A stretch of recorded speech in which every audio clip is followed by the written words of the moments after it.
తెలంగాణలో new year నేపథ్యంలో liquor sales record స్థాయికి చేరుకున్నాయి. గత 3 రోజుల్లో 700 కోట్ల సేల్స్ జరిగాయి. గత ఏడాది సేల్స్ తో పోలిస్తే ఈ ఏడాది 44% పెరిగాయని నివేదికలు వెల్లడించాయి.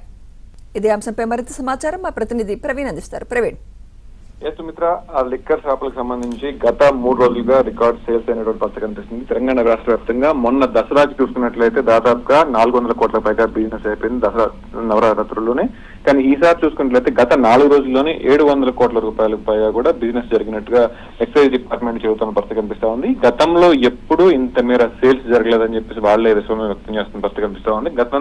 గతంలో పోలిస్తే ఈ 31st వరకు ఇంత సేల్స్ ఉంటుంది, కానీ 31st రాలేదు. 29th మిడ్ నైట్ వరకు ఇంత బిజినెస్ అయిపోయింది. డిపోల నుంచి పూర్తిగా సరుకులు తీసుకెళ్తున్నారని చెప్పేసి చెప్తా ఉన్నారు. రాబోయే 2 రోజుల్లో కూడా ఇంకా దాదాపుగా 200 నుంచి 300 కోట్ల రూపాయల బిజినెస్ జరిగే అవకాశం ఉందని చెప్పేసి అధికారులు చెప్తున్న పరిస్థితి కనిపిస్తా ఉంది. మొత్తంగా డిసెంబర్ నెలలోనే ఇప్పటి వరకు కూడా 4,362 కోట్ల రూపాయల బిజినెస్ మనకి జరిగింది. మొత్తం మీద సంవత్సరం మొత్తం మీద కూడా మనం ఎక్సైజ్ డిపార్ట్మెంట్ కి సంబంధించి 30,000 నుంచి 35,000 కోట్ల రూపాయల రాబడి అంచనా వేస్తా ఉంటారు. కానీ ఒక డిసెంబర్ లోనే చూసుకున్నట్లయితే దాదాపుగా 4,306 కోట్లు వచ్చిన ప్రస్తుతం ఇంతవరకు